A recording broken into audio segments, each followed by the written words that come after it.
తల్లిదండ్రులు పిల్లల నుంచి వేరుగా ఉన్నారా? పిల్లలకి తల్లిదండ్రులకి వ్యత్యాసం ఏమైనా ఉందా? లేదు కదా. తల్లిదండ్రుల కొనసాగింపే పిల్లలు తప్ప ప్రత్యేకంగా అయితే ఊడిపడలేరుగా వాళ్ళు.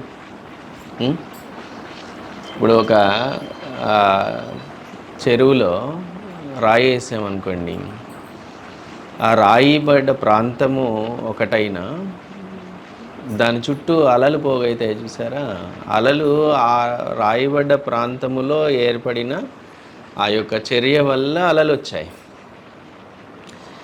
ఇప్పుడు ఆ బీజం పడిన దగ్గర ఆ బీజానికి అటు చివర ఎక్కడో ఏర్పడిన అలకి సంబంధం లేదా? దాని యొక్క రిఫ్లెక్షనే అది, దాని యొక్క ప్రతిచర్య అది. కాబట్టి తల్లిదండ్రులు ఈ యొక్క పిల్లలు అనేవాళ్ళు తల్లిదండ్రులకి సంబంధించినటువంటి ఒక అల మాత్రమే కదా. పిల్లలు అనేవారు తల్లిదండ్రులకి సంబంధించిన ఒక అల మాత్రమే, వేరు కాదు. అందుకనే ప్రతి విషయంలో ఆ మాట చెప్పాలని ప్రతి సందర్భంలో మనకి సనాతన ధర్మంలో ఒక నియమం ఉంటుందన్నమాట. తండ్రిని నీ ఆదాయము ఎంత ఉండొచ్చండి అని అడిగితే కొడుకు ఆదాయంతో కలుపుకొని చెప్పాలని ఒక ఇది ఉంటుంది. ఇప్పుడు అట్లా చెప్తే ఊరుకోరనుకోండి. ఇంతకుముందు వడ్లు ఎంత పండుతాయండి మీకు అని అంటే, కొడుకు చేసే పొలానివి, తండ్రి చేసే పొలానివి, ఆ నలుగురు కొడుకులు చేసే పొలాన్ని కలిపి మాకు ఇన్ని పండుతాయని చెప్పేవాళ్ళు. అట్లా దాన్ని మనం ఈరోజు కాలానికి అన్వయించుకుంటే, పెద్ద ఆయన్ని మీరు నెలకి మీ ఆదాయం ఎంత ఉంటుంది అని అంటే, ఈయనొక్కడి శాలరీని చెప్పకూడదు, పిల్లల శాలరీ కలుపుకొని చెప్పాలి. ఈయనకి 10,000 రూపాయలే ఉద్యోగం, ఆయన జీతం 10,000 అయినా కొడుకులు, ఇద్దరు కొడుకులకి చెరు 2 లక్షలు వస్తున్నాయి, 4 లక్షలు. ఈయన 10,000, 4,10,000 రూపాయలు నా ఆదాయం అండి అని చెప్పాలి. అంటే తండ్రి కొడుకు వేరు కాదు. ఆ ఇద్దరు ఆడపిల్లలు ఉన్నారనుకోండి, వాళ్ళు ఉద్యోగం చేస్తున్న వాళ్ళది కూడా కలుపుకొని చెప్పి మా ఆదాయం ఇంత అండి అని చెప్పుకోవాలి. వేరు కాదు అని చెప్పడానికి, మేము వేరు కాదు అని చెప్పడానికి. అది భౌతికపరమైన విషయంలోనే కాదు, నిజంగా లోపల కూడా ఆధ్యాత్మికంగా కూడా మనము మన నుండి ఎక్స్టెన్షన్, పిల్లలు కొనసాగింపు, రెండు వేరు కాదు కదా. అలా అటు చివర అలే, ఇటు చివర అలే, అదే, వేరేదేం కాదు. కాబట్టి ఇటువైపుగా మనం చేస్తుంటే, ఇటువైపుగా మనము మన యొక్క బీజములో ఈ తల్లి అనే బీజము శుద్ధి కాబడుతూ ఉంటే, వడ్లు అనబడే సంతానం బాగుంటుంది. అంతే కదా, బీజం బాగుంటే అది బాగుంటుంది. విత్తనాన్ని మళ్ళీ జాగ్రత్త చేస్తే ఆ తర్వాత వచ్చేటువంటి పంట కూడా బాగుంటుంది. దీంతో సంబంధం, ఒకదానితో ఒకటి అవినాభావ సంబంధం ఉంది.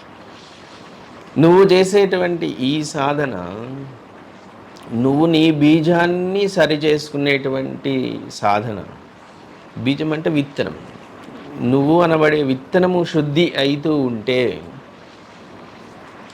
ఆ విత్తనము ద్వారా వచ్చిన పంట కూడా శుద్ధిగా పడుతూ ఉంటుంది.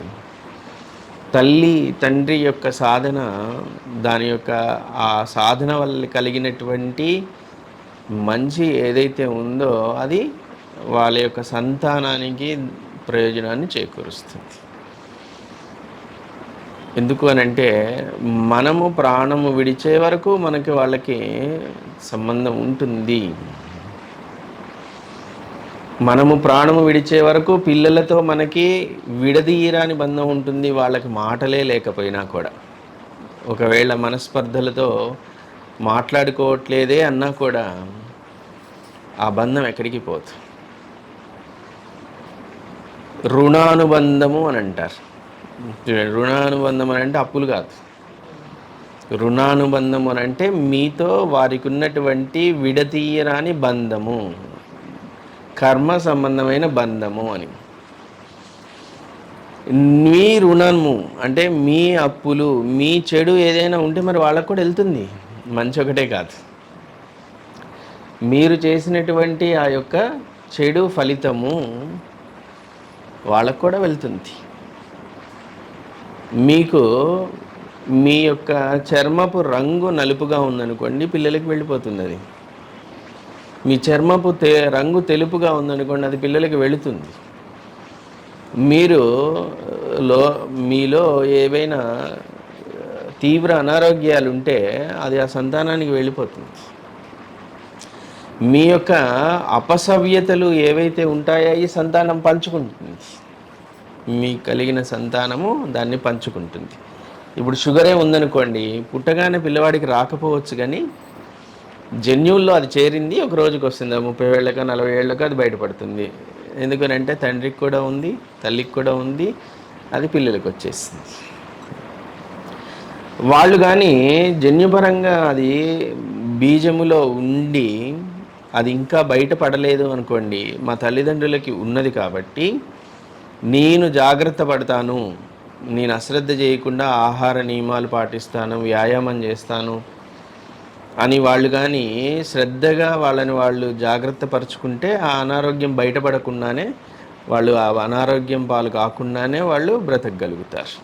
అలానే ఈ తల్లిదండ్రులు చేసినటువంటి కర్మ ఏదైతే ఉందో అది సంతానం అనుభవించకుండా ఉండాలి అని అంటే కూడా తల్లి బాధ్యత ఉంది. కనగానే వదిలేయగానే సరిపోతుంది. ఎలా అయితే మీరు వాళ్ళని ప్రయోజకుల్ని చేయటం కోసము మీరు ఎలా అయితే పాటుపడ్డారో, కష్టపడ్డారో, అలానే వాళ్ళు మీ చెడు కర్మలు ఏవైనా ఉంటే మీరు మోసుకొచ్చినవి, దాని ప్రభావం వాళ్ళపైన పడకుండా ఉండడానికి మిమ్మల్ని మీరు ప్రక్షాళన చేసుకోవాల్సిన అవసరం ఎంతైనా ఉంది. ఇది కేవలము మీ ఒక్కరికి సంబంధించింది కాదు. యోగ సాధన అనేటువంటిది ఇది మీతో పాటుగా రుణానుబంధం ఉన్న వాళ్ళందరికీ వర్తిస్తుంది. రుణానుబంధం ఎవరెవరితో ఉంది? మీకు మీ పిల్లలతో ఉంది, ఆ పిల్లలకి కలిగేటువంటి సంతానంతో ఉన్నది, మిమ్మల్ని కన్నా మీ తల్లిదండ్రులతో ఉన్నది కదా. వాళ్ళు లేకపోయినా వాళ్ళతో మీకు రుణానుబంధం ఉంది, మీ తాత ముత్తాతలకి ఉన్నది. అలా ఇటు 7 అటు 7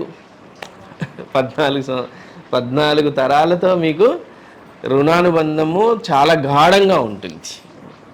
అందుకనే ఏదైనా పిల్లని ఇచ్చేటప్పుడు, కొడుకుని పెళ్ళి సంబంధం కుదుర్చుకునేటప్పుడు పెద్దవాళ్ళు అంటుంటారు, ఇటు 7 తరాలు అటు 7 తరాలు చూడాలి అని. అవునమ్మా? ఇటు 7 తరాలు అటు 7 తరాలు చూసి ఏం చేయాలి? ఆస్తిపాస్తులా చూసేదంటే కాదు. వాళ్ళ యొక్క అనారోగ్యాలు ఏమున్నాయి, ఇమీడియట్గా పిల్లవాడి తండ్రి తల్లి మంచివాళ్ళే అయ్యుండి ఉంటారు, వాళ్ళకి ఒక అవగాహన ఉంది. కానీ దాని పూర్వీకులని కూడా గమనించుకుంటే వాళ్ళ తాత, వాళ్ళ అమ్మమ్మ గారు ఎట్లున్నారు, వాళ్ళ అమ్మమ్మ గారు, వాళ్ళ నాయనమ్మ గారు ఎట్లున్నారు, వాళ్ళకి ఏమన్నా మానసిక అపసవ్యతలు ఉన్నాయా, ఉన్మాదం ఉన్నదా వాళ్ళ లోపల, లేదంటే తీవ్ర అనారోగ్యాలు ఉన్నాయా, క్యాన్సర్ లాంటి అనారోగ్యాలు ఏవైనా ఉన్నాయా, మతిస్థిమితం కోల్పోయినటువంటి చరిత్రలు ఏవైనా ఉన్నాయా, ఇవన్నీ కూడా గమనించుకోవడానికి ఆ పైన కూడా చూడండి అనేవాళ్ళు. అలానే వాళ్ళు చేసిన పుణ్యకార్యాలు ఏంటి, వాళ్ళు ఎంతమందికి ఏమైనా అన్నదానాలు చేస్తున్నారా, కనీసము ఒక మనిషికి ఇంటి ముందుకు వస్తే అన్నం పెట్టే లక్షణం ఉందా, వాడి దగ్గర కూడా లాక్కొని లోపల పెట్టుకునే లక్షణం ఉన్నాయా? ఇలాగా అన్నీ గమనించుకుని ఆ లక్షణాలే రేపు పొద్దున కర్మలుగా ఆ పిల్లవాడికి వస్తాయి, వీళ్ళ సంతానానికి వస్తాయి, నా కూతురి సంతానానికి వస్తాయేమో అని అటు 7 తరాలు ఇటు 7 తరాలు చూడాలి అనేవాళ్ళు. ఎందుకంటే ఈ 7 తరాలు అటు ఇటు రుణానుబంధం ఉంది కాబట్టి ఏదో ఒక తరానికి చెందిన వాళ్ళ యొక్క లక్షణాలు ఈ పిల్లల్లో రావచ్చు. కాబట్టి అవన్నీ చూసుకొని వివాహాలు చేసుకునే అంత విజ్ఞత, అంత లోతైన తీక్షణ అయిన అనుభవం పూర్వీకులకు ఉన్నది. అంటే మన పైన ఇంతమంది ప్రభావం ఉందిగా. అటు 7 తరాలు వాళ్ళ యొక్క ప్రభావం ఉంది, గతం తాలూకు 7 తరాల వారి ప్రభావం ఉంది. అలానే భవిష్యత్తులో మీ ప్రభావం రాబోయే 7 తరాల పైన పడే అవకాశం ఉంది. అలాంటప్పుడు మీ పైన ఎంత బాధ్యత ఉంది చూడండి. ఇది కేవలం మీ ఒక్కరికి సంబంధించింది కాదు, మీరు ఈ 7 తరాలలోని వారిని రక్షించే బాధ్యత ఇది. రాబోయే 7 తరాలకి మీ వలన ఏ అపకారము జరగకుండా రక్షించుకోవాల్సిన బాధ్యత ఇది. ఇది చిన్నది కాదు. ఒకవేళ మీ యొక్క అపసవ్యతల వలన, మీ లక్షణాల వలన, మీ యొక్క చెడు కర్మల వలన తర్వాత తరాల వాళ్ళు బాధపడేటట్టు అయితే అది దోషమే కదా. మీరు ఆస్తులు ఇవ్వకపోయినా పర్వాలేదు, నష్టమేం లేదు, దానివల్ల దోషమేం రాదు. కానీ మీ చెడు కర్మలు వాళ్ళకి ఇస్తే, మీరు దొంగలించుకొచ్చేసి డబ్బు మొత్తం కూడగట్టేసి పిల్లలకి ఇచ్చేస్తూ ఉండేవాళ్ళు ఉన్నారు. ఎంతోమందిని దోచుకుని మనము పిల్లలకి వాళ్ళకి భవిష్యత్తు, గొప్ప భవిష్యత్తుని ఇచ్చామని సంబరపడిపోతున్నారు. ఏమీ జరగదు, నష్టమే జరుగుతుంది చాలా. ఎందుకంటే దాని ప్రభావం తర్వాత 7 తరాలు అనుభవించాల్సింది, ఒక్కళ్ళు కాదు, ఇద్దరు కాదు. వాడికన్నా ఓన్లీ ఆ సంతానమే కాదు. మనిషి యొక్క సమస్య ఏంటి అని అంటే, వాడు ముందు చూపు లేదు అసలు. వెనుక జీవితాన్ని విజ్ఞతతో అర్థం చేసుకునే లక్షణము లేదు. రెండిటికీ ఓపిక లేదు. కానీ మంచిగా ఉండాలని ప్రతి ఒక్కళ్ళు కోరుకుంటారు. ఎట్లుంటారు? బాగుండాలి, గొంతెమ్మ కోరికే అవుతుంది అది. బాగుండాలి అని కోరుకోవడం గొంతెమ్మ కోరిక అవుతుంది. ఎందుకంటే నీకు అసలు ఓపికే లేదు కదా. నువ్వు భవిష్యత్తుకు సంబంధించిన విషయంలో ఆలోచించే ఓపిక లేదు. పుట్టేవాడు వాడు చావు వాడు చేస్తాడు, నాకేంటని అంటారు. కొడుకు పెళ్ళైన తర్వాత కానీ తెలియదు దాని బాధ ఏంటో. పెళ్ళైన తర్వాత రాచరంపాన బట్టే కోడలు వస్తుంది. ఈమె కొడుకుకు పెళ్లి చేసి అత్తగారు నానా యాతన పడుతూ ఉంటుంది. అక్కడి నుంచే మొదలవుతుంది కర్మ ఫలించడం. తర్వాత పుట్టిన సంతానము అసలు అమ్మమ్మ లేదు నాయనమ్మ లేదు అన్నట్టుగా ప్రవర్తిస్తూ ఉంటారు వాళ్ళు. అక్కడి నుంచి మరింత మీకు మొదలవుతూ ఉంటుంది. మీరు ఇన్ని రోజులు కడుపు కొట్టుకొని దాచినదో, దోచుకొని దాచినదో ఇవి ప్రయోజనం లేకుండా పోతుంటాయి. అలా నీవు చేసినటువంటి అనేక రకాల విషయాలు, ఒక్కటి కాదు, అపసవ్యతలు ఏవైతే ఉన్నాయో అవి నీ తర్వాత తరాలని బాధ పెడుతూ ఉంటే దాని యొక్క చెడుని నువ్వు మళ్ళీ పుడతావు. నువ్వు పుట్టకుండా ఏం పోవు, మళ్ళీ పుడతావు. ఆ పుట్టినప్పుడు మళ్ళీ అవి అనుభవించక తప్పదు.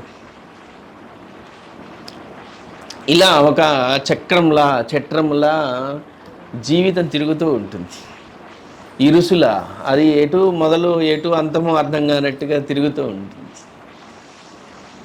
అటువంటి ఒక స్థితి నుండి నువ్వు బయటపడాలి అని అంటే, అటువంటి స్థితి నుండి నువ్వు నీ తరువాత తరాలను కూడా రక్షించుకోవాలి అని అంటే, అంత బాధ్యత నువ్వు తీసుకోవాలి అని అంటే, సింపుల్గా నువ్వు బ్రతికి ఉండగా నీ వల్ల ఎదుటివారికి ఏ హాని కలగకూడదు. కనీసం నీ కుటుంబానికి, నీ తరాలకి నీ వలన ఏ చెడు జరగకుండా ఉండడానికి నిన్ను నువ్వు ఈ విత్తనాన్ని, ఈ మూలమైన విత్తనాన్ని, ఇప్పుడు నువ్వే మూలము, ప్రాణాలతో ఉన్న నువ్వే మూలము, గడిచిపోయిన నీ తాత ముత్తాతలు అయిపోయింది ఎలానో, ప్రస్తుతం నువ్వు ఉన్నావు కాబట్టి నువ్వొక్కడివి మూలము.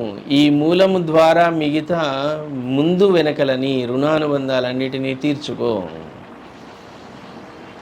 ఆ క్షయము చేసుకో, ఆ విత్తనాన్ని శుద్ధి చెయ్యి అని ఆ యొక్క శాస్త్రం చెప్తూ ఉంటుంది. అందుకే యోగ సాధన అనేది కేవలము నీ ఒక్కరికి సంబంధించింది మాత్రమే కాదు, నిన్ను ఆధారంగా చేసుకొని నీ గతం తాలూకు రుణానుబంధం ఉన్న వారి యొక్క శ్రేయస్సు కోసము, అలానే నీ భవిష్యత్తు తరాలకి సంబంధించిన వారి శ్రేయస్సు కోసము నువ్వు సాధన చేస్తావు. అందుకే ఒక కుటుంబంలో ఒక మనిషి యోగిగా మారితే అటే 7 తరాలు ఇటే 7 తరాలు బాగుపడతాయని అంటుంటారు. వాళ్ళు పుణ్యాత్ములు అవుతారు అని అంటారు. అటువంటి యోగ్యత, అటువంటి సామర్థ్యము ఒక మనిషి యోగిగా మారితే వస్తుంది. అలా నువ్వు ఈ ఏడు ఆ ఏడిటికి నువ్వు రక్షించగలిగితే మోక్షం వచ్చేస్తుంది. అప్పటి వరకు నువ్వు పీడించబడుతూనే ఉంటావు. ఒక మనిషి పీడించబడుతూనే ఉంటాడు. ఎంత ఉత్తముడైనా, నేను చాలా మంచిదానండి, నేను మంచివాడినండి, ఎవరితో ఏం పెట్టుకోనండి, నా తిండి నేను తింటానండి, నువ్వు అంతవరకు సరిపోదు. నీ తిండి నువ్వు తింటే సరిపోదు. నువ్వు ఎవరితో గొడవ పడకుండా ఇంట్లో కూర్చున్నావు సరిపోదు, అంతవరకు పర్వాలేదు, కానీ సరిపోదు. నువ్వు మంచిదాని అయినంత మాత్రాన సరిపోదు. నువ్వు ఒక గొప్ప యోగిగా మారాల్సిన అవసరం చాలా అత్యవసరంగా ఉన్నది. ఈ మాట ఎవరు చెప్పరు. ఎందుకనంటే మీకు ఏదైనా ఆస్తిపాస్తులు తెచ్చిపెట్టే విషయాల గురించో, డబ్బులు బాగా కలిసి వచ్చే పూజల గురించో, ఈ నూనె గురించో, ఆ నూనె గురించో, ఆ నూనెతో దీపం వెలిగిస్తే ఇది కలిసి వస్తుందనో, ఈ ఒత్తితో మీరు దీపం వెలిగిస్తే మీకు పిల్లలు పుడతారు, ఈ విషయాలకే మనుషులు ఆకర్షితులు అవుతున్నారు. కానీ మూలంలో బాగు చేసుకునే విషయంలో ఎవరికి ఆసక్తి లేదు. ఆ సత్యాన్ని తెలుసుకోవాలనే ఆశ కూడా లేదు. ఎందుకంటే మనం ఏమైనా తప్పులు చేస్తుంటే, మనం పొరపాట్లు చేస్తుంటే, బాబాయ్ ఇప్పుడు ఇది తెలిసిన దగ్గర నుంచి మనకి పిల్లలకి నిన్న వల్ల ఇంత దోషం తగులుతుందేమో భయానికి అసలు అది నమ్మద్దు. అమ్మో ఇవన్నీ వేస్ట్ మాటలు అని, అవసరమైతే మతమైనా మారిపోతామని అటువంటి పరిస్థితుల్లో మనుషులు ఉన్నారు. అంటే మానసికమైన బలము, పటుత్వం లేదు, ధీరత్వం లేదు. ఓహో ఇదా, నన్ను ఉత్తమంగా మరల్చుకుంటాను. ఎస్, నేను తప్పు చేశాను, నష్టం ఏం లేదు. మనిషి అనేవాడు తప్పు చేయకుండా ఉంటాడా?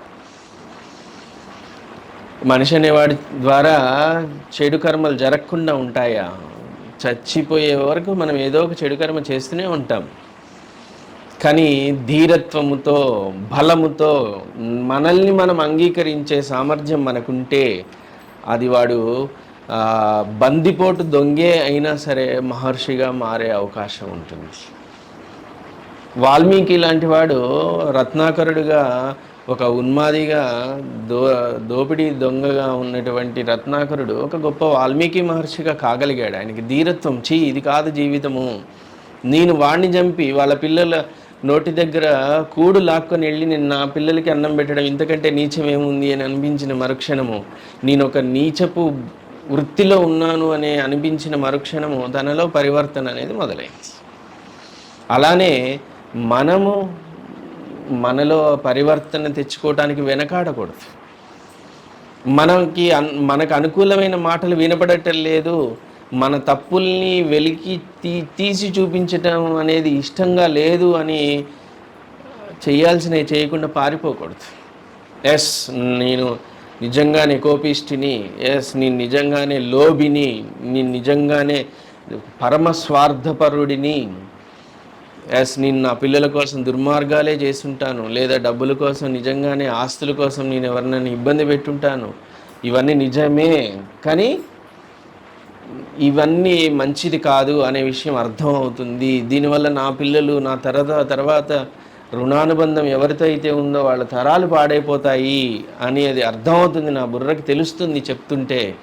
కాబట్టి ఇకపై నేను చాలా గొప్పగా, ఉత్తమంగా, చాలా ప్రేమ ఆప్యాయతలతో నలుగురి మధ్యలో బ్రతుకుతాను, నేను ఒక యోగిగా మారుతాను, నా చేతిలోనే ఉన్నది అవకాశం అని ఎవరైతే ఆ ధీరత్వం కలిగి ఉంటారో వాళ్ళు పూజించబడతారు, వాళ్ళు పూజనీయులుగా మారిపోతారు. మనము సమస్య ఏంటి అని అంటే, అటు రత్నాకరులం కాదు, ఇటువైపు వాల్మీకిలం కాదు, మధ్యలో ఎట్లా పోతే అట్లా పోనీయండి అనుకునే అల్పులం. సమస్య అది. గడిచిపోతే చాలే, ఎట్లయితే ఏముంది అనేటువంటి ఒక స్తబ్దత వచ్చి చేరిన వాళ్ళం. స్తబ్దత చాలా ప్రమాదం. రత్నాకరుడు వల్ల నష్టం ఎంతైతే జరిగిందో అంత ప్రయోజనం జరిగే అవకాశం ఉంది. ఎందుకంటే రత్నాకరుడు లాంటి వాడికి ఏదో ఒక క్షణం అనిపిస్తుంది, ఎందుకంటే ఆయన చేసేటువంటి పనులు అలాంటివి, ఆయన చేసేటువంటి దుర్మార్గపు పనులు అలాంటివి. ఏదో ఒక క్షణం అంతటి తీవ్రంగా మనుషుల్ని చంపి వాళ్ళ దగ్గర ఉన్నటువంటి నగలు, డబ్బుని లాక్కపోయి పిల్లలకి తినిపించేటప్పుడు ఎక్కడో దగ్గర అనిపిస్తుంది ఖచ్చితంగా, అంతటి దుష్టమైన పనులు చేస్తున్నారు కాబట్టి. ఎక్కడో దగ్గర అనిపిస్తుంది ఏదో ఒక మార్పు పొందాలని ఆలోచన వాళ్ళకు వస్తుంది చేస్తూ ఉంటే. కానీ స్తబ్దంగా కూర్చున్నవాడికి ఏమీ అనిపించదు, గడిచిపోతుందిగా అనిపిస్తుంది. ఈ స్తబ్దత చాలా పెద్ద ప్రమాదం మనిషి యొక్క జీవితంలో. ఆ స్టాగ్నేషన్ అనేది చాలా పెద్ద ప్రమాదం. ఎందుకనంటే వాడు బాగున్నాడో బాగలేదో వాడికే అర్థం కాదు. నేను బాగానే ఉన్నానా బాగాలేదా అంటే ఏమో ఏదో గడిచిపోతుందండి. అందుకనే ఎంత గొప్ప విషయాలు చెప్పినా ఏమో లేండి అవునట్టుంది కానీ మనకి సంబంధం లేదు. గురువుల పరిస్థితి ఏమైపోయిందనంటే అద్భుతాలు ఏవో చెప్పినా సరే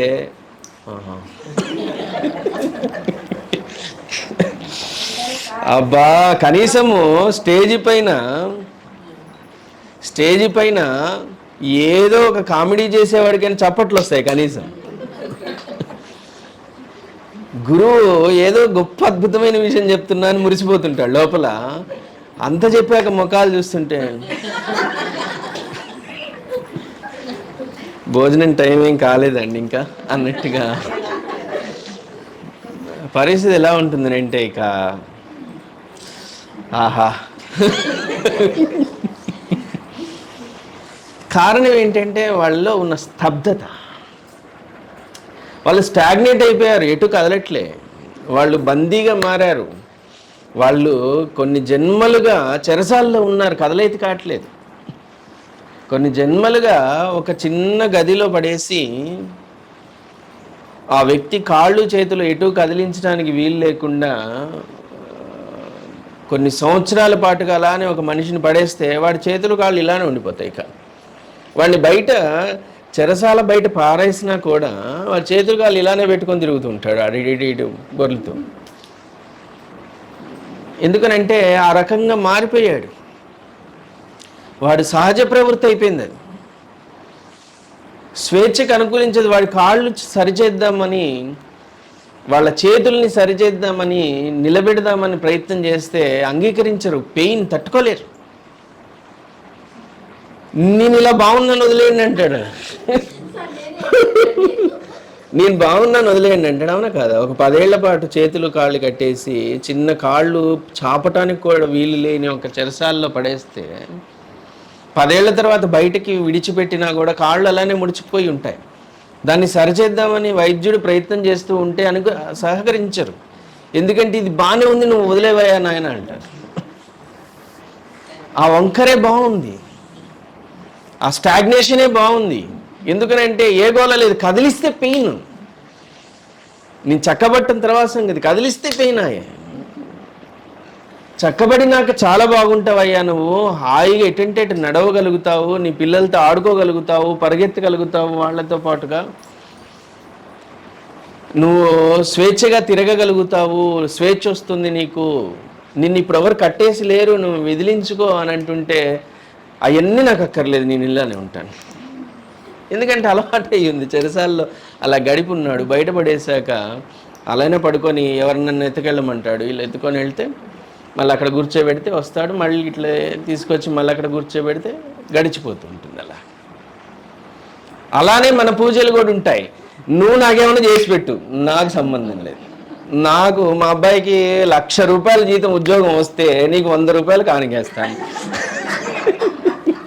వీడు ప్రతి నెల ₹1,00,000 ఉద్యోగము, దేవుడి కానుక ₹100 వేస్తాను, నువ్వు చేసి పెట్టు. అది దేవుడి దగ్గరికి వెళ్ళి మనం చేసే పని ఇదే, డీల్స్. గుళ్ళో జరిగినన్ని డీల్స్ రియల్ ఎస్టేట్ కంపెనీలో కూడా జరగవు, ఏ కంపెనీలో జరగవు. గుడిలో జరిగినన్ని డీల్స్ ఎంత విచిత్రమైనవి ఉంటాయనంటే MBA స్టూడెంట్కి వినిపిస్తే పిచ్చి పడుతూ ఉంటుంది. ఇది ఏం డీల్స్ రా నాయన. దేవుడితో మనం చేసే డీల్స్ అన్నీ ఎంత విచిత్రంగా ఉంటాయో. నేను స్టాగ్నేట్ అయిపోయి ఉన్నాను, నా కాళ్ళు చేతులు పనిచేయట్లేదు, నన్ను తీసుకెళ్ళి కూర్చోబెట్టి తెచ్చుకోండి, మళ్ళీ తీసుకొచ్చి మీ ముందు కూర్చోబెట్టుకోండి, అది మీ కర్మ, నన్నేం చేయమంటారు అని ఆ వ్యక్తి స్వేచ్ఛ వద్దు, నన్ను ఇలానే ఉంచండి అన్నట్టుగానే దేవుడి దగ్గరికి వెళ్ళి మీరు చేసి పెట్టండి, మీ కర్మ నీకు, ఈ గుడికి రాను, ఇంకోసారి చందా ఇవ్వను, నీ గుడికి రంగులు ఎవడేస్తాడు, నాలానే 10 మంది కూడా రారు నీ గుడికి, రేపొద్దున్న నీ గుడి అంతా వెలిసిపోయి పాకురు పట్టిపోతుంది తప్ప బాగుపడదు, నీ కర్మ, నన్నేం చేయమంటావు అనే రకంగా దేవుడితో మనం ప్రవర్తిస్తూ ఉన్నాం. దేవుడే పంపాడయ్యా గురువుని నీకు, నువ్వు స్వేచ్ఛను పొందడానికి, నీ కాలు వంకరలు తీయటానికి, నీ చేతుల్ని సరిగి చేయటానికి దేవుడే పంపాడు. నువ్వు ఆ నొప్పి భరించలేకపోతున్నావు, ఎందుకంటే నువ్వు స్టాగ్నేట్ అయి ఉన్నావు కాబట్టి నువ్వు దాన్ని అంగీకరించి అలానే ఉంటున్నావు తప్ప ఆ దేవుడిచ్చిన అవకాశమే దేవుడే పంపించాడు. నువ్వు ఏదైతే కోరుకుంటున్నావో, ఏదైతే స్వేచ్ఛ కావాలనుకుంటున్నావో, ఏదైతే నీ కుటుంబంలో మేలు జరగాలనుకుంటున్నావో, ఏదైతే నీ పిల్లలు బాగుండాలని నువ్వు పోరాడుతున్నావో అవి జరగటం కోసమే నువ్వు కాళ్ళు చేతులు చక్కబడితే నువ్వు అన్ని పనులు చేయగలుగుతావు. నువ్వు సరిగాబడితే నీకు అన్ని మంచి జరుగుతాయి అని భగవంతుడే పంపిస్తే భగవంతుని నిందించేసి కూర్చుంటాం మనం. మన యొక్క సనాతన ధర్మంలో అసలు అడిగే సిస్టమే లేదు, అసలు కోరికలు కోరుకునే సిస్టమే లేదు మన దాంట్లో. ఎందుకంటే నువ్వు ఎట్లా ఉండాలో అలా ఉండు, నువ్వు పొందాల్సినవి పొందుతావు అనేదే ఉంది. ఈ కోరికల సిస్టమ్ అంతా తర్వాత చొరబడింది. బలహీనమైన మనుషులు తయారైతున్న కొద్దీ వాడు సవ్యంగా ఉండడం రాక అడగటం మొదలైంది. అక్కడి నుంచి అవన్నీ చొరబడ్డాయి తప్ప అడగటం లేదు. నువ్వు సవ్యంగా ఉండు, నువ్వు శుభ్రంగా ఉండు, అనారోగ్యం రాదు. అనారోగ్యం రావద్దు అని వేడుకునే విషయాలు ఏం లేవు, నువ్వు శుభ్రంగా ఉండు. మనం పరిశుభ్రంగా ఉంటే ప్రస్తుతం మనం చూస్తున్న అనారోగ్యాల్లో 90% అనారోగ్యాలు రావు. ఇల్లు, మన పరిసరాలు, మన శరీరము పరిశుభ్రంగా ఉంచుకుంటే ఇప్పుడు చూస్తే అనారోగ్యాల్లో 90% అనారోగ్యాలు తగ్గుతాయి. హాస్పిటల్స్లో ఉన్నటువంటి 90% మంది రోగులు అక్కడికి వెళ్ళాల్సిన అవసరం రాదు ఇంకొకసారి, కేవలం శుభ్రంగా ఉంటే. నువ్వు శుభ్రంగా ఉండటానికి ఇష్టపడట్లేదు కానీ అనారోగ్యాలు వద్దు అని అంటున్నావు. మన యొక్క ధర్మం యొక్క నియమం ఏంటి అని అంటే నువ్వు ఎలా ఉండాలో దాన్ని నేర్చుకో, ఏవైతే రావో అవి ఆగిపోతాయి అని చెప్తుంది తప్ప కావాలనేటువంటి లక్షణం ఉన్నది కాదు మన ధర్మం. ఎవరైతే పదే గుళ్ళకెళ్ళి అన్ని కోరికలు కోరుతున్నారో వాళ్ళు దేవుణ్ణి అవమానించినట్టే, అవునా కాదు? అంటే మీరు వెళ్ళి చెప్తే కానీ దేవుడికి వినపడట్లేదు, కనబడట్లేదు, అంతేనా? మీరు దగ్గరికి వెళ్ళి చెప్తే కానీ వినపడట్లేదు, కనబడట్లేదు, మరి ఇక ఎలా? మీరు ఉపశాంతి పొందడం కోసం అని చెప్పండి, పర్వాలేదు. కూర్చుని మనిషికి చెప్పుకోలేము కాబట్టి దేవుడికి చెప్పుకుంటున్నాము ఉపశాంతి కోసం అంటే పర్వాలేదు, కోరికగా ఉండకూడదు. మీరు చెప్పండి ఉపశాంతి కోసం భగవంతుడికి, కానీ కోరిక పెట్టుకొని చెప్పకండి. ఆయనకి తెలుసు మీకు ఏమి ఇవ్వాలో. నువ్వు ప్రస్తుతం అనుభవిస్తున్నటువంటి కష్టం ఏదైతే ఉందో అది ఎప్పటికి తొలగాలో ఏంటో ఆయనకి తెలుసు. ఆలోపు మీరు నిందించకుండా, మీరు ఆవేశపడకుండా దైవం ముందు కూర్చొని మీ యొక్క కష్టాన్ని చెప్పుకోండి, తప్పులేదు.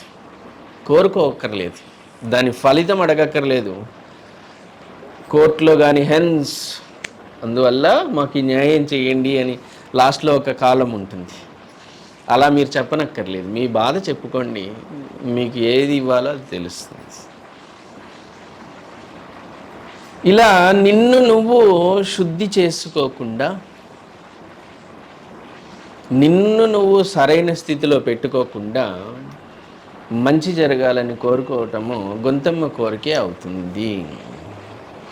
ఈ యొక్క రుణానుబంధం ఉన్నటువంటి వారి అందరినీ విముక్తి చెందించాలి అని అంటే, ఆ రుణానుబంధం ఎవరెవరితో అయితే ఉందో అటు 7 తరాలు ఇటు 7 తరాల వాళ్ళు ఆ రుణానుబంధం నుండి విముక్తి చెందాలి అంటే ఎవరో ఒకడు సాహసవంతుడు పూనుకోవాల్సిందే. ఎవరో ఒక సాహసవంతులు కుటుంబంలో పూనుకుంటేనే తప్ప ఆ యొక్క ఆ రుణాలు ట్రాన్స్ఫర్ కావటము, ఒకరు అనుభవించాల్సినటువంటి గశ్యంత్రం పట్టడము ఆగదు.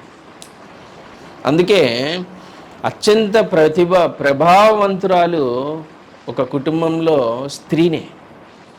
పురుషుడి కంటే చాలా శక్తివంతురాలు స్త్రీ. అందుకే మీరు గతములో ఉన్నటువంటి మీ పూర్వీకుల యొక్క కర్మ దోషాలను సరిచేయటానికి మీరు పూనుకోవచ్చు. అలానే తల్లిగా, ఒక అమ్మమ్మగా, అమ్మమ్మగా, ఆపై తర్వాత సంతానం 7 తరాల వరకు మీ వంశంలో ఎవరైతే పుడుతుంటారో మీ పిల్లల ద్వారా వారిని చక్కబెట్టడానికి తల్లిగా మీరు పూనుకుంటే అది ఇంకెక్కువ ప్రయోజనాన్ని ఇస్తుంది. ఎందుకంటే తల్లి మాత్రమే బిడ్డ యొక్క బాగుని పరిపూర్ణంగా కోరుకునేది. తండ్రి కూడా కోరుకుంటాడు, కానీ తల్లి పేగు కదిలినంతగా ఉండదు. ఎందుకంటే ప్రత్యక్షంగా వాడు లోపల కడుపులో ఉండగా అంత తీవ్రమైన బంధం ఉంటుంది ఆ తల్లికి. తండ్రికి ప్రేమ ఉంటుంది, లేకుండా ఉండదు, కానీ ఈ బంధం మనం వర్ణించలేము. గర్భములో బిడ్డతో ఉన్న అనుబంధము తల్లికి మనం వర్ణించడం కష్టం. తండ్రి కొన్నిసార్లు బిడ్డ పుట్టాక కూడా అంత ప్రేమ కలగదు, కొంత టైం తీసుకుంటాడు. తండ్రికి అంత ఈజీగా ప్రేమ కలగకపోవచ్చు. కొంతమంది బిడ్డల్ని మీరు గమనిస్తే పిల్లాడు పుట్టిన తర్వాత కూడా కొంతకాలం టైం పడుతుంది ఆ పిల్లాడిని ఎత్తుకోవడానికి, ముద్దు చేయడానికి. వాటికి ఆయనకి వెంటనే అంత ప్రేమ కలగని తండ్రులు కూడా ఉన్నారు. వాళ్ళేం దుష్టులు కాదు, వాళ్ళకి కలగదు అంతే. కానీ ఏ తల్లి అయినా సరే పుట్టగానే బిడ్డ ముఖం చూడకుండా ఎందుకు పుట్టావురా మళ్ళీ నువ్వు అమ్మాయివేనా అని అనేటట్టుగా ఉండదు. పుట్టగానే తనకి అపారమైన వాత్సల్యం కురుస్తుంది. గర్భంలో ఉండగానే అమితమైన ప్రేమ ఉంటుంది. పుట్టి ఆ ముఖం చూడగానే మరి అమితమైనటువంటి వాత్సల్యం ఆ బిడ్డ పైన కలుగుతుంది.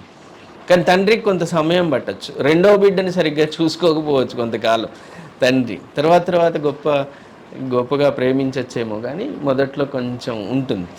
అంటే తండ్రి యొక్క ప్రేమలో ఎక్కడో ఒక దగ్గర కొంచెం కలంకం ఉంటుంది, కానీ తల్లి ప్రేమలో ఆ కాస్త కలంకం కూడా ఉండదు. కాబట్టి తల్లి చేసేటువంటి ఆ అద్భుతమైనటువంటి సాధనలు, దానివల్ల కలిగేటువంటి ప్రయోజనాలు బిడ్డల్ని చేరుతాయి, దాంట్లో సందేహమే లేదు. అది మనము దానికి శాస్త్రాలు చదవనక్కర్లే, రియాలిటీలు అర్థమవుతుంది. ఒకవేళ శాస్త్రాల్లోనే అలాంటి ట్రాన్స్ఫర్ అవ్వదండి అన్నా కూడా ఒకవేళ అబద్ధమేనేమో. ఎందుకంటే ఖచ్చితంగా తల్లి యొక్క ప్రభావము పిల్లలపై పడి తీరుతున్నది. కాబట్టి మీ యొక్క ప్రభావము ఉత్తమమైన ప్రభావం పడేలా చేసుకోండి. మీరు నిజంగా ఉత్తములే అయి ఉంటారు, మీరు గొప్పవాళ్ళు అయి ఉంటారు, ఎవరికి ఎటువంటి అపకారం చెయ్యని మంచివాళ్లే అయి ఉంటారు.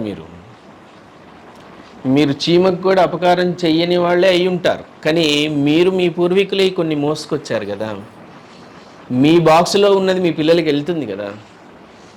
కాబట్టి మీ పూర్వీకులు ఏమైనా చేసి ఉండొచ్చేమో చెడు, ఆపై పూర్వీకులు మీ పైన 7 తరాల వాళ్ళలో ఎవరైనా దుష్టకర్మలు చేసి ఉండొచ్చేమో, అవి మీ దాకా వచ్చి ఉండొచ్చు, అవి మీ పిల్లలకి వెళ్ళవచ్చు, వాళ్ళు అనుభవించవలసి రావచ్చు. కాబట్టి ఇప్పటికి నేను నా తిండి నేను తింటానండి, పక్కనింటి వాడు జోలే నాకు అక్కర్లేదండి, నేను ఎవరికి అపకారం చేయను, నేను ఎవరికి అపకారం చేయను, వాడు నాకు అపకారం చేయొద్దు, నేను ఎవరికి సహాయం చేయను, వాడు నాకే సహాయం చేయనక్కర్లేదని తలుపులు బిగించి కూర్చున్నారనుకోండి, ఏ ప్రయోజనం జరగదు. జరగాల్సినటువంటి ఆ చెడు ఏదైతే జరుగుతూ వెళ్ళిపోతుంటుంది. కాబట్టి దాన్ని నిగ్రహించే శక్తి మీకు సాధన వల్ల మాత్రమే వస్తుంది.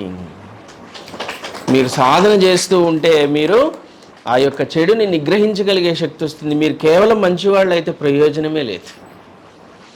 నా దగ్గరకు కూడా వచ్చి అంటుంటారు, నేను అసలు ఎవరికి ఏ అపకారం చేయనండి, మంచిది, నేను ఎవరి జోలికి వెళ్ళనండి, చాలా మంచిది,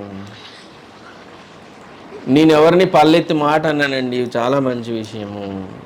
ఎన్ని చేసినా నువ్వు సాధన చేస్తావా, నాకు మంచే కాదు వాళ్ళు. నాకల్లా ఉన్నది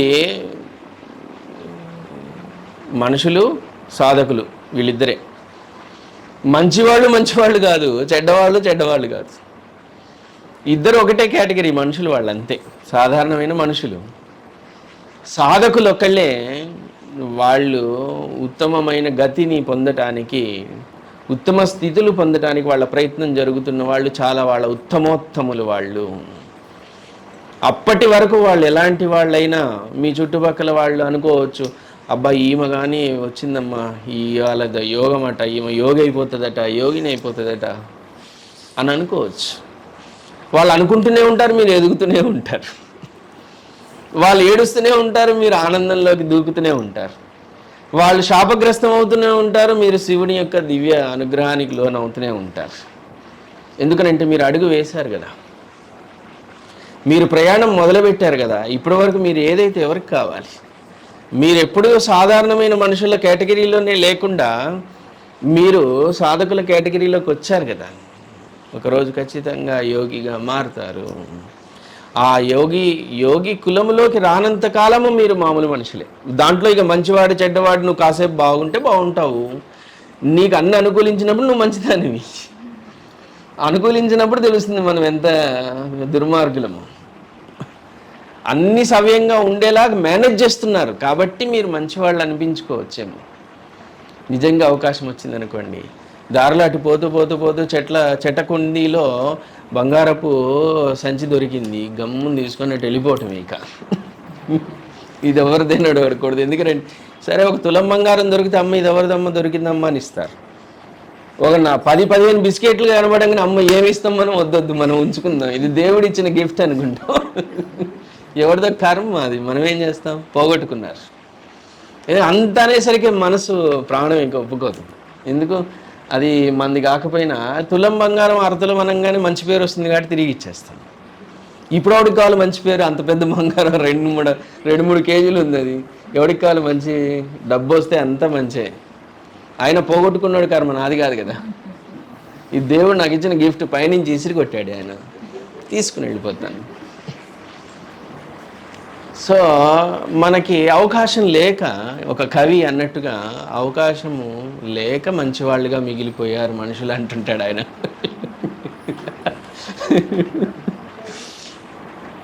అవకాశం లేక మంచివాళ్ళుగా మిగిలిన వాళ్ళే సమాజంలో ఉంటారు తప్ప మంచివాళ్ళు లేరు, చెడ్డవాళ్ళు లేరు మనుషుల్లో. అందుకే నేను 2 కేటగిరీలు అన్నాను, మనుషులు, సాధకులు. నేను మంచిదాన్ని అని మీరు ఎన్ని చెప్పుకున్నా నాకు ప్రయోజనం లేదు, ఎవరికీ ఏ ప్రయోజనం లేదు. నేను దుష్టమైన వాడిని, నాకు తాగకపోతే కానీ ఒళ్ళు సహించదండి అన్నా నాకు నష్టం లేదు. రెండూ ఒకలాగానే నేను చూస్తాను. నువ్వు మంచి ఒక గొప్ప లక్షణాలున్న వాళ్ళుగా ఉన్నా వాడు నాకు ఒకలాంటి వారే. నాకు తాగితే కానీ ఒళ్ళు పనిచేయదండి అని వణుకుతూ వచ్చి చెప్పేవాళ్ళు ఒకలాగానే అనిపిస్తుంటారు నాకు. ఎందుకంటే ఇద్దరు సాధకులు అయితే కాదుగా. ఎప్పుడు గొప్పవాడు అనిపిస్తాడని అంటే, నేను సాధన చేస్తున్నానండి మీరు చెప్పిన దగ్గర నుండి అన్నప్పుడు, అమ్మ గొప్పవాళ్ళు వీళ్ళు అడుగు వేశారు, ప్రయాణం మొదలైంది, వీళ్ళు గొప్పవాళ్ళు ఖచ్చితంగా. సో 2 కేటగిరీలు, ఒకటి మనిషి, 2 సాధకుడు. ఈ 2 కూడా మాయమైపోతాయి, ఒకరోజు యోగిగా మిగిలిపోతాడు వాడు. ఆ స్థితి చేరుకోవడానికి మనం ప్రయత్నం చేయాలి. నువ్వు ఆ యొక్క బీజంగా నిన్ను నువ్వు ఎంచుకోవాలి. నేనే మూల బీజము, నా అటు తరాలకి ఇటు తరాలకి నేనే మూల స్తంభము, నా పైన బాధ్యత ఉన్నది, నా యొక్క బాధ్యత నేను నెరవేరుస్తాను. కేవలం ఆస్తులు ఇచ్చిపోగానే సరిపోవట్లేదు, కేవలం మనం వాళ్ళకి సౌకర్యాలు ఇచ్చి వెళ్ళిపోతే సరిపోవటం కాదు, మనం కేవలం విద్యాబుద్ధులు చెప్పి పంపిస్తే సరిపోవటం కాదు. అసలు మనము వాళ్ళు భవిష్యత్ తరాల్లో నేను మోసుకొచ్చినటువంటి చెడుని వాళ్ళు మోయాల్సిన అవసరం లేకుండా నేను ధీరురాలినే యుద్ధం చేస్తాను. యోగం యుద్ధమే, దాంట్లో డౌట్ ఏం లేదు. కురుక్షేత్ర యుద్ధంలో కత్తులు రువ్విన దానికంటే గట్టి యుద్ధం, ఎందుకంటే ఇది మీతో మీరు చేసే యుద్ధం. మీరు ఎదుటి వాళ్ళనైతే మీకు కష్టం వస్తుందనో, మీరు బాగా భయానికి గురైనప్పుడు అవసరమైతే ఎదుటి వాళ్ళని కత్తితో నరికేయగలరు. కానీ మిమ్మల్ని మీరు సంహరించుకోవాల్సి వస్తే చాలా కష్టం. అందుకే ఎక్కడ నిన్ను నువ్వు కోల్పోతావో అనే భయానికి యోగం అనగానే పారిపోతారు, నాకొద్దు అని. ఎందుకంటే యోగంలోకి వెళ్ళటం అంటే నిన్ను నువ్వు కోల్పోవటమే, నిన్ను నువ్వు సంహరించుకోవటమే, నిన్ను నువ్వు కోల్పోయి నువ్వు దైవంగా ఎదగటం. నాకు దైవం వద్దు, పాడొద్దండి, నన్ను నేను లాగుంటాను. నువ్వు అనేది దేంతో నిర్మాణమైనవని అంటే నీ కర్మల వల్ల వచ్చిన నీ ప్రవర్తనలతో నువ్వు అనే ఒక మనిషి తయారయ్యాడు.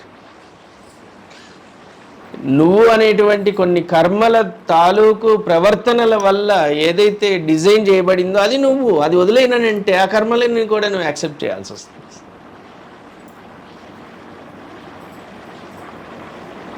నువ్వు నైట్ వాచ్మెన్ డ్యూటీలో చేరి నేను నిద్రపోతానండి, నాకు కుదరదండి, నిద్ర వచ్చేస్తుందండి నాకు, మీరేంటి పడుకొని అని అంటే నువ్వు చేసిన ఉద్యోగం ఏంటి, నువ్వు ఎంచుకున్న ఉద్యోగం ఏంటి? నువ్వు వాచ్మెన్ అని రా, నిన్ను చేర్చుకున్నదంటే నాకు నిద్ర వస్తుందండి, ఏం చేయమంటారు మరి అని అన్నాడు అనుకోండి, ఏం చేస్తారు? అలానే నువ్వు ఎంచుకున్నది ఏదైతే అలాంటి ఇదే ఎంచుకుంటా. నువ్వు నేను అనేదాన్నే పట్టు కూర్చుంటాను అని అంటే నేను అనబడింది దేంతో నిర్మించబడింది? నీ కర్మల తాలూకు ఆ కర్మల వల్ల ఏర్పడిన ప్రవర్తనలలో నుండి నువ్వు తయారయ్యావు. అది నేను అనేదాన్ని పెట్టుకుంటే మరి నువ్వు ఆ నేను అనబడే దాని తాలూకు విషయాలన్నిటినీ మోయాలి, కర్మలని మోయాలి, కష్టాలను అనుభవించాల్సిందే, తప్పదు. అది కానిది నాకు ఏదైనా ఇవ్వండి, నేను ఈ నైట్ వాచ్మెన్ ఉద్యోగం నేను మానేస్తున్నాను అంటే ఏ గోల లేదు కదా. నువ్వు మంచిగా పగలు చేసే ఉద్యోగం ఎంచుకొని వెళ్ళి రాత్రి మంచి నిద్రపో, ఎవడాపండి నిన్ను? అలా నేను ఈ కర్మల తాలూకు అనబడే నేనుగా ఉండను అని అనుకున్నప్పుడు నువ్వు యోగం వైపు రావాలి. ఆ యోగంలో నువ్వు ఒక దివ్యమైన దైవముగా ఎదుగుతూ ఉంటావు, వేరే మార్గం లేదు. చూడండి, మీరు బాగా గుర్తుపెట్టుకోండి, మీరు మంచివాళ్ళు అవ్వడం వల్ల ప్రయోజనం ఏం లేదు, అది గుర్తుపెట్టుకోండి. మంచి తరువాత స్థితి ఒకటి ఏదైతే ఉందో ఆ యోగం వైపు నువ్వు అడుగు వేసినప్పుడే గొప్ప విషయం, అది చాలా గొప్ప ప్రయాణం అవుతుంది. మంచివాళ్ళుగా ఉన్నంత మాత్రాన ఈ విషయాలు ఆగిపోవు. అందుకే మంచివాళ్ళు కూడా చాలా కష్టాలు అనుభవిస్తుంటారు. అదొక నింద, దేవుడు ఏంటో అండి మేము ఎవరికి ఏ అపకారం చేయకపోయినా మమ్మల్ని ఇట్లా ఇబ్బంది అన్నీ మళ్ళీ ఆయనకే ముడి, అన్నీ ఆయన ఇస్తూనే ఉన్నాడు, చెప్తూనే ఉన్నాడు. ఈ ప్రతిరోజు ఎక్కువ తిట్లు తినేదల్లా దేవుడే.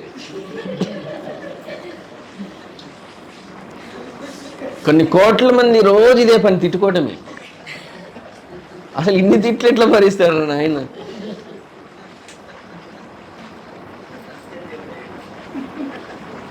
మీరైతే ఒక మనిషికి యోగం గురించి నేర్పించడానికి వెళ్ళినప్పుడు వాళ్ళు కొంచెం యావగించుకుంటే బీపీ ఎంత మిషన్ పెడితే ఎమ్మటే పగిలిపోతుంది. ఆ బీపీ మిషన్ తగిలిచ్చారనుకోండి, అది పగిలిపోతుంది, అంత బీపీ వచ్చేస్తుంది. ఇక పొరపాటున డైరెక్ట్గా తిట్టారనుకో, నీకేం పని లేదమ్మా పో, నీకంటే పిల్లగాళ్ళు పెళ్ళిళ్ళయ్యా అన్నయ్యా అన్నదనుకోండి, ఇక చచ్చిపోయాము మనం. నరాలు తెగి చిట్లి రక్తం ప్రవహిస్తుంది ఇలాగా. కానీ దేవుడిని ఏమో రోజు తిడుతూనే ఉన్నాం, ఆయన అన్ని ఇచ్చాడు, మార్గం ఇచ్చాడు. కానీ నేను ఇంత మంచిదాన్ని అయ్యండి, నాకేంటండి ఈ కష్టాలు? ఏ దేవుడు కాపాడాడండి? నాకు అసలు దేవుడు అంటే నేను నమ్మకం పోయిందండి.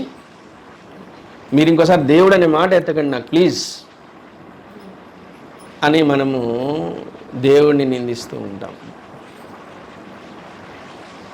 నువ్వు మంచిదానం అయినంత మాత్రాన్ని సరిపోదు, దేవుడు అదేగా చెప్పింది. అందుకే శివుడు కూర్చుని అమ్మవారు ఒక్కొక్కటి అడుగుతూ ఉంటే వాడు ఎలా జీవించాలనే దానికోసం పెద్ద శాస్త్రాన్ని ఇచ్చాడు, భైరవ తంత్రాన్ని ఇచ్చాడు. అదే యోగము, మనం చేసేటువంటి తంత్రము అంతా, ఆ యోగం అంతా శివుడు నువ్వు ఇలా ఉండురా అని చెప్పాడు. అదే తంత్రాన్ని మనం చేస్తున్నాం, అదే మనం ఆచరిస్తున్నాం. ఎందుకంటే మనుషులు మంచివాళ్ళు చెడ్డవాళ్ళు ఉన్నారు, అంతవరకు చాలదా? శివుడు మరి ఎందుకు మళ్ళీ ఒక ఇంత తంత్రాన్ని ఇచ్చాడు, ఇంత యోగా శాస్త్రాన్ని మనకు ప్రసాదించాడు అని అంటే, నీ మంచితనమో చెడ్డతనమో సరిపోదు, నువ్వు ఎదుర్కోవడానికి ఆయుధాలు సరిపోవు, నీ బలం సరిపోదు, నువ్వు నీ పరంపరలని, నీ యొక్క తరతరాల నుంచి వచ్చేటువంటి రుణానుబంధాలని అధిగమించాలి అని అంటే నీకు మంచితనం సరిపోదు, యోగం కావాలి. నువ్వు దుష్టమైనటువంటి బుద్ధిలో ఉండుంటావు, దాని నుంచి మంచితనంలోకి రా. మంచితనం దగ్గర ఆగిపోకు, నువ్వు యోగిగా మారు. లేదు, నేను సరెండర్ అయిపోయి అయ్యా నా ఈ దుష్టబుద్ధి నాలో చాలా ఉంది, నువ్వు ఎట్లా చెప్తే అట్లా, తంతే తన్నినట్టు, కొట్టితే కొట్టినట్టు, ముద్దు చేస్తే ముద్దు చేసినట్టు నన్ను సత్ప్రవర్తనలోకి తీసుకొస్తూ నన్ను యోగిగా తీసుకురా అని గురువుకి అప్పగించుకున్నారనుకోండి, ఆయన చేసుకుంటాడు. సాధనే ఉంటుంది, వాతలే ఉంటాయి. దైవం వాతలు పెడితే తట్టుకోవటం కష్టం, గురువు వాతలు పెడితే తీయగా ఉంటుంది. పూలతో కొడతాడు ఆయన. నీకై నువ్వు వాతలు పెట్టుకోవటం మొదలైందంటే కర్మ తీవ్ర రూపం దాల్చింది అని అనుకోండి, అవి పెట్టే వాతలు ఎర్రగా కాల్చి పెట్టినట్టుగా ఉంటాయి, ఇనుముని కాల్చి వాత పెట్టినట్టుగా ఉంటుంది. అదే గురువు నువ్వు శరణాగతి చెందావు కాబట్టి పూలతో వాత పెడతాడు. నయం కదా. అందుకే మంచితనంలో ఆగిపోకండి, స్టాగ్నేట్ అయిపోకండి, మీరు స్తంభించిపోకండి. నేను ఇంత చాలే, నాకు చాలే అని స్తంభించిపోకండి. మీరు కాస్త విచ్చుకోండి, మీ మనసుని కాస్త విశాలం చేసుకోండి. నేను ఇంతకంటే గొప్పగా బ్రతికే జీవితం ఒకటి ఉన్నది, అటువైపుగా వెళ్ళాలి. నాపై నా యొక్క రుణానుబంధం ఉన్నటువంటి వారి అందరి బాధ్యత నాపై ఉన్నది. అందుకోసము నేను నా వంతు నేను కృషి చేస్తాను. అది పోగొట్టుకోగలనో లేదో నాకు తెలియదు. ఇప్పటికే పిల్లలు నా నుండి పొందినటువంటి ఆ యొక్క కర్మ నేను క్షయం చేయగలనో లేదో నాకు తెలియదు. కానీ నా పూర్వీకులు నాపై నా నెత్తిన పెట్టినటువంటి భారాలని నేను దింపగలనో లేదో నాకు తెలియదు. కానీ నేను భవిష్యత్ తరాలని కాపాడగలనో లేదో నాకు తెలియదు. కానీ నేను మనస వాచ కర్మన నేనైతే ప్రయత్నం చేస్తున్నాను. అది క్షయం చేసుకోవటానికి నేను యోగంలోకి ప్రవేశిస్తున్నాను, యోగ సాధనలో నిమగ్నమవుతున్నాను అనేటువంటి సంకల్పంతో మీరు కష్టపడండి. ఖచ్చితంగా ఆ యొక్క శరణాగతే మిమ్మల్ని యోగిగా తీర్చిదిద్దుతుంది. దైవం మీ వంక చూస్తుంది, మీ శ్రమను ఆలకిస్తుంది, మీ ప్రార్థనను ఆలకిస్తుంది. మీరు ఒక మీ రుణానుబంధం ఉన్నటువంటి వారందరినీ రక్షించిన వారిగా మారుతారు. అందుకే యోగి భవ అర్జున అని అన్నాడు. ఆయన నిన్ను మంచోడివిగా అర్జున అని అనలేదు. ఆయన అప్పటికే అర్జునుడు చాలా మంచివాడు, అప్పటికే మంచివాడు. అందుకనే యుద్ధం వద్దులే మా బావా మనవాళ్ళు అందరూ అన్నాడు. మంచివాడు అర్జునుడు. కృష్ణుడేమో మరి యోగి, దేవుడు. అర్జునుడేమో మంచివాడు, యుద్ధం వద్దులే అని అన్నాడు. యుద్ధ భూమిలోకి వెళ్ళి రథం ఎక్కిన తర్వాత బాణం తీసి అబ్బో అంతా మనవాళ్ళు బావా వద్దులే బావా. నాకు వాళ్ళందరినీ చూస్తుంటే రేపొద్దున వాళ్ళ భార్యల ముఖాలన్నీ బొట్టు లేకుండా తెల్ల చీరలు కట్టుకొని గుండు చేసుకొని చూసి ఊహించుకుంటేనే నాకు కష్టంగా ఉంది. ఇంతమంది మనమంటూ యుద్ధం మొదలుపెట్టిన తర్వాత బావా నువ్వు నా పక్కనుండగా వాళ్ళందరినీ సంహరిస్తానని నాకు తెలుసు. ఇన్ని వేల మంది మన రాజ్యంలో మన సమూహమే, మన బంధువర్గమే, వీళ్ళందరూ తెల్ల చీరలు కట్టుకొని గుండు కోసుకొని తిరుగుతూ ఉంటే మనం చూడగలమా? బావ వద్దులే బావా అంటాడు. అర్జునుడు మంచివాడు, చాలా మంచివాడు, మనందరికంటే మంచివాడు. కానీ కృష్ణుడికి తెలుసు నీ మంచితనం చాలదాయి, యోగి భవ అర్జున యోగి భవ అన్నాడు. నువ్వు యోగి, అప్పుడు నీకు సత్యం అవగతం అవుతుంది, అప్పుడు కానీ నీకు సత్యం అర్థం కాదు, అందుకే నువ్వు యోగివికా అన్నాడు. అందుకని మనము మన మంచితనంతో మనం అన్ని తప్పే చూడొచ్చు, మన యొక్క చెడ్డతనంతో కూడా అన్ని తప్పుగానే చూడొచ్చు. మన మంచితనంతో కూడా మనం చూసేది ఖచ్చితంగా రైటే అని ఏం లేదు. యోగిగా మారి చూస్తే సత్యం అవగతం అవుతుంది. అర్జునుడు యోగిగా మారితే ఆ విశ్వరూప దర్శనం ఇచ్చి తను యోగిగా ఆయన స్థితిని మార్చిన మరుక్షణమే కృష్ణుడు అప్పుడు అర్థం అవుతుంది, అప్పుడు యుద్ధం చేస్తాడు. నేను చేస్తున్న యుద్ధము నా వాళ్ళు పరాయి వాళ్ళని కాదు, నేను ధర్మం కోసం యుద్ధం చేస్తున్నాను అనే విషయం ఆయనకు అవగాహనకు వస్తుంది. అందుకే అది ధర్మ యుద్ధము అయింది. మంచివాడు చెడ్డవాడు యుద్ధం చేసుకుంటే అది భయంకరమైన క్రూర యుద్ధము అని చెప్పుకునేవాళ్ళం మనం ఇప్పుడు. ఎందుకంటే ఇద్దరు మంచివాళ్ళ చెడ్డవాళ్ళ మధ్యలో జరుగుతున్న యుద్ధం. కానీ అది ధర్మయుద్ధంగా ఎందుకు మారింది అంటే కృష్ణుడు యోగిగా మారి, కృష్ణుడు అర్జునుడిని యోగిగా మార్చి చేపించాడు ఆ యుద్ధము. అందువల్ల అది మంచి చెడులకు అతీతంగా దర్శించాడు సందర్భాన్ని, పరిస్థితులని. ఆ కారణం చేత యోగిగా మారిన వాడు చేసిన యుద్ధము ధర్మయుద్ధంగా మారింది. అలా మీరు మంచి చెడుల చట్రంలో ఉండి ఎంతకాలం ఉన్నా మీరు గొప్ప స్థితిని చేరుకోకపోవచ్చు. మీరు మీ రుణానుబంధాలను తీర్చుకోలేకపోవచ్చు. స్టాగ్నేట్ అయిపోకండి, నేను మంచిదాన్ని చాలు, నాకు ఇంతకంటే ఎక్కువేమొద్దు అని స్టాగ్నేట్ అవ్వకండి. మీరు ఒక యోగిగా మారటానికి అడుగు వేయండి. మీకు ఈ శంభో యోగము మిమ్మల్ని మీ యొక్క ఆ యొక్క విత్తనాన్ని శుద్ధి చేస్తుంది. శంభో యోగ సాధనలన్నీ కూడా మీ యొక్క విత్తనాన్ని మూలాలలో నుండి శుద్ధి చేస్తుంది. ఆ విత్తనముతో సంబంధం కలిగి ఉన్నటువంటి మీ యొక్క పూర్వీకులు కావచ్చు, ఆ విత్తనముతో ఆ మూలమైనటువంటి ఆ ప్రాణముతో సంబంధమైనటువంటి నీ భవిష్యత్ తరాలు, నీ మనవాళ్ళు మునిమనవాళ్ళు వీళ్ళు కావచ్చు, వాళ్ళందరికీ నీ వల్ల మేలు జరుగుతుంది. కాబట్టి ఒక మంచి మార్గంలో ఉంటూ ఎవరికి ఏ అపకారం చేయకుండా మిమ్మల్ని మీరు నిగ్రహించుకుంటూ మీకు మీరుగా లోభ క్రోధ మదమాత్సర్యాలలో ఇరుక్కుపోకుండా, దీంట్లో ఏదైనా రోతే, కోపము రోతే, లోభము రోతే, మదము రోతే, కామము ఏవి మితిమీరినా సరే అవి రోతగా పరిగణించబడతాయి. కేవలం కోపం ఒక్కటే శాంతించింది, మిగతా ఎన్ని ఉన్నాయన్నా కూడా రోతే. కాబట్టి వాటన్నిటిని అదుపు చేసుకుంటూ మిమ్మల్ని మీరు నిగ్రహించుకుంటూ అర్థం చేసుకుంటూ మీరు యోగ సాధన చెయ్యండి. అది గొప్ప ఉత్తమోత్తమైనటువంటి ఫలితాలను ఇస్తుంది. సరేనా?